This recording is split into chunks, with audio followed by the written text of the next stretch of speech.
yeah, so it's my birthday, and this year instead of going for a staycation, we are going on a cruise.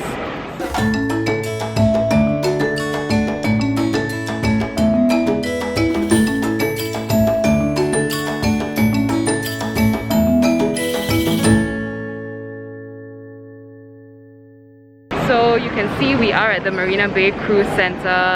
So it's very crowded because it's the school holidays. But yeah, it's our first cruise. We're on Quantum of the Seas and we'll be staying here for 4 nights. If you are going on the Royal Caribbean cruise, you should try to get your check-in slot as early as possible, because the earlier you are, of course, the more time you have to actually enjoy the ship. So by the time we booked, we only had the 4:30 slot left. We arrived at 3:30. We were just trying to be a bit kiasu lah. But yeah, we were not allowed to check in.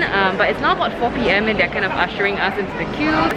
If you got a later slot, just try to go a little bit earlier, maybe half an hour earlier. Don't come too early, otherwise you'll just have to wait. They're pretty strict about the check-in slots. It's 4:45. Our check-in time was at 4:30 and we just did our ART swab. It's going to be I think a half an hour to a 45-minute wait for the results to be out before we can check in. Since I have a bit of time before we are allowed to board, I just thought to share a little bit about the room that we booked and also the bid that we managed to get successfully. So we originally booked the balcony with the spacious balconies about 2 weeks ago. But a couple days later, we received an email to actually Royal Up, which is actually Royal Caribbean's bidding system to allow you to kind of bid for a higher room. So I did place quite a number of bids.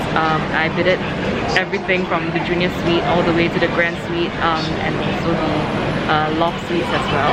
Surprisingly, yesterday at about 3 PM, which is about 24 hours before sailing, we actually received an email to confirm that we have actually successfully upgraded to the junior suite. We paid about $1,500 for the balcony room for the both of us. We bid at $210 per person, so we will be paying about $1,900 to close to about $2,000 for a junior suite, which is actually pretty good. This of course excludes all the other packages that we have added on. So wow, we were so nostalgic walking through immigration and seeing "Have a pleasant journey," which we haven't seen in a very long time. So it does feel like we're going on a holiday, walking on the gangway. Call this a gangway? Yeah. Walking on the... We're leaving Singapore, we're just not going anywhere else. Yeah. Okay, can you see the boats next to us?